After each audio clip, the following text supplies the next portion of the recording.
Some women possess a hidden dimension of knowing, a deep-rooted intelligence that conventional tests can never measure. You feel it in their presence, a quiet gravity, a sense that they are tuned to a frequency most of us only occasionally hear. This isn't about book smarts or cleverness. It's a spiritual acuity, a way of perceiving and processing reality that the pioneering psychologist Carl Jung identified as a superior feeling function. These women don't just feel more. They perceive through layers of reality that remain invisible to the ordinary eye. What you are about to discover are the 6 subtle markers of this profound intelligence, traits that often operate in the background of consciousness, misunderstood by a world that values the tangible over the mystical. The first indicator is a native sensitivity to the invisible emotional fields that surround every person and place. When she enters a room, the atmosphere doesn't just change, it recalibrates. This isn't a conscious act, but a natural emanation of her being and her perception. Jung understood this as the feeling function operating at its highest level, a finely tuned instrument capable of detecting the subtle frequencies of authenticity, hidden pain, or concealed joy that every individual radiates. These women are walking barometers for the human soul. They can pick up on the unspoken discord between a married couple, sense the buried sorrow behind a colleague's laughter, and detect the ulterior motive lurking beneath a polished exterior. This is not imagination or anxiety. It is a sophisticated form of pattern recognition that operates on a channel most people don't know how to access. Their neurological wiring, often shaped by personal history or ancestral inheritance, is set to a higher gain, perceiving signals others automatically filter out. There is frequently a generational component to this gift. It is an inheritance from mothers and grandmothers who had to hone this sense for survival, women who needed to read the emotional weather of a household to ensure safety, who learned to anticipate danger from a shift in tone or an unexpected silence. This legacy of intuitive knowing is a subterranean stream flowing through family lines, surfacing in daughters who find themselves drained by crowds or possessing inexplicable certainties about people they have just met. Yet, this profound ability carries an inherent tension. To see this clearly is to witness the truths people mask. To feel this deeply is to recognize the performances society accepts as real. This can create a sense of solitude, not from a desire to be apart, but from the sheer intensity of their perceptual honesty. They become living mirrors, reflecting back realities that others may not be ready to acknowledge.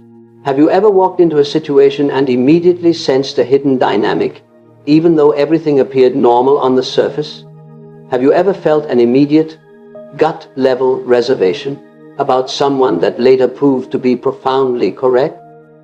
This is your first encounter with the realm of energetic literacy. Your depth is not a burden, but a birthright. The second trait is a sustained open channel connection to what Jung named the collective unconscious, that vast, shared repository of archetypal patterns and primordial symbols that form the bedrock of human experience.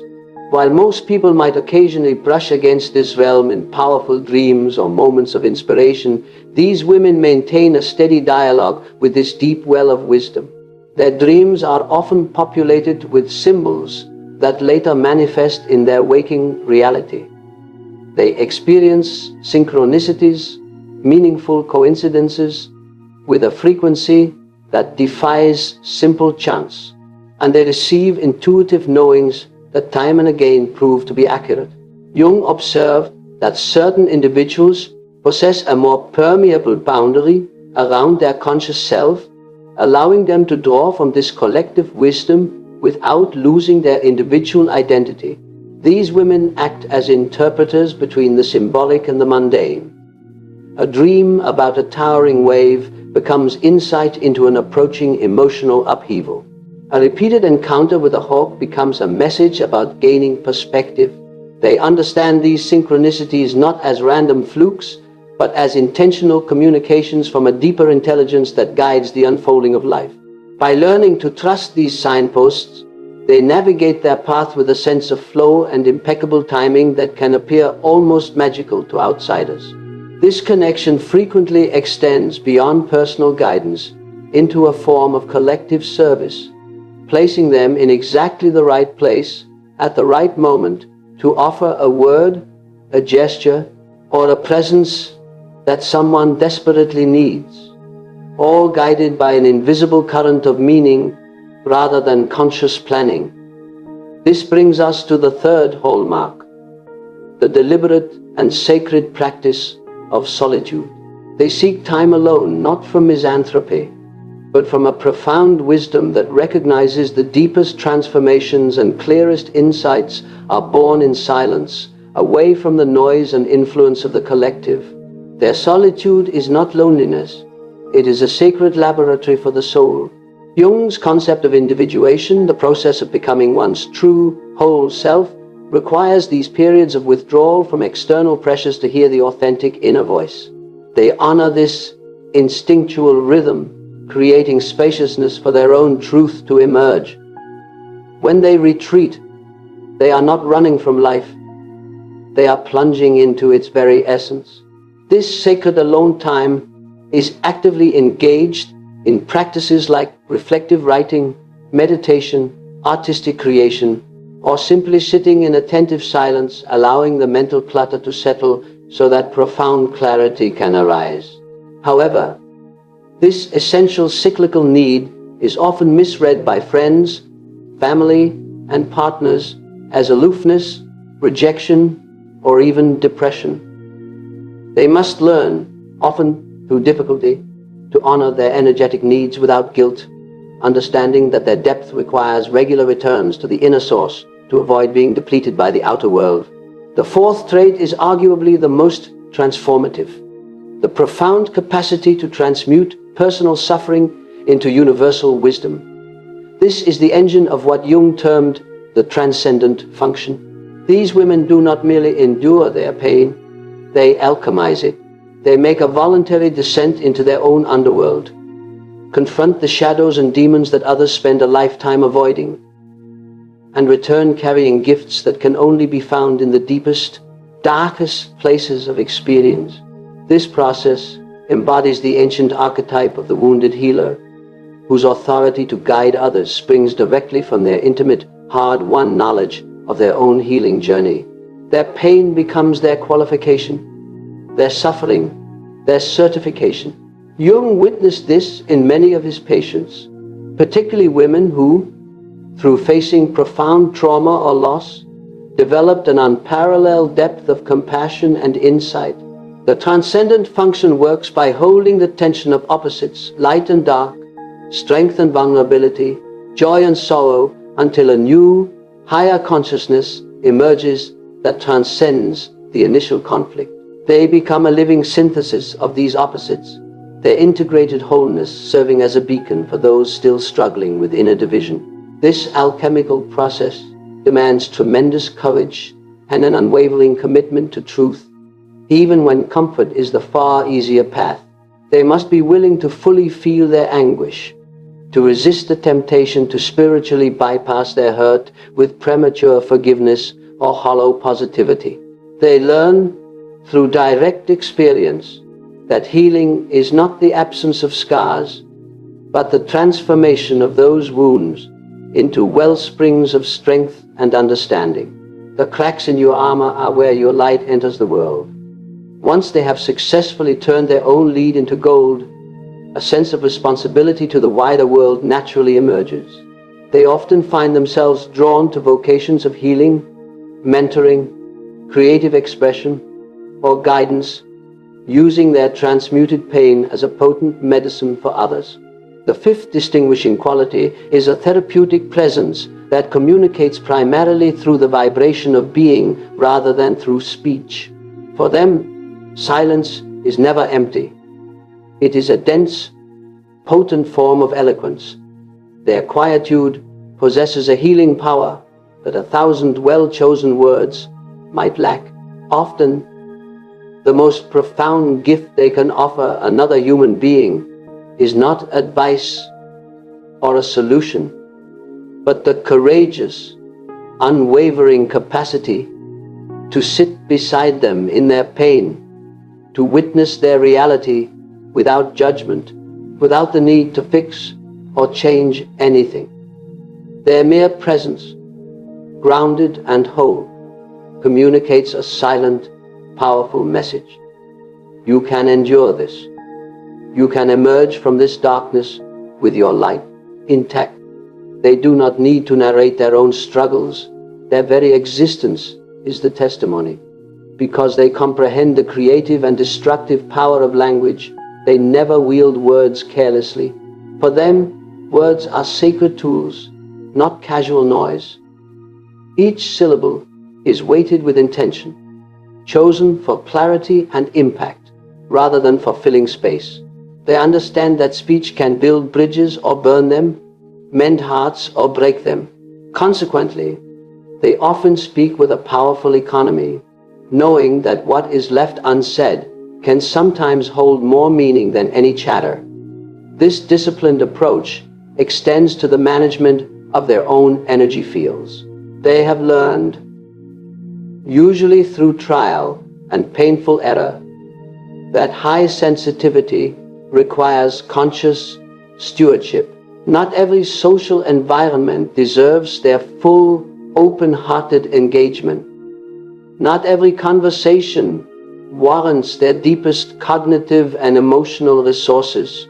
By honoring these natural, necessary boundaries, they are able to give generously from a full cup, rather than depleting themselves to the point of exhaustion. It is little wonder that people frequently report feeling strangely uplifted, calmed, or clarified after even a brief exchange with them. They function, in essence, as human tuning forks, resonating at a harmonious frequency and unconsciously drawing those around them into a state of greater alignment and peace.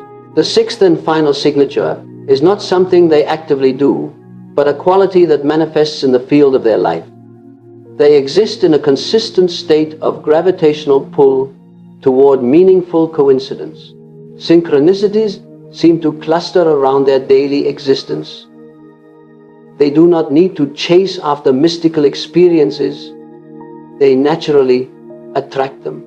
Their consciousness operates like a lighthouse beacon, calling forth the specific people, situations, and opportunities that will further their own evolution and assist in the awakening of those in their orbit. Jung identified this phenomenon as synchronicity attraction, the clustering of acausal, meaningful events that cannot be explained by linear causality alone.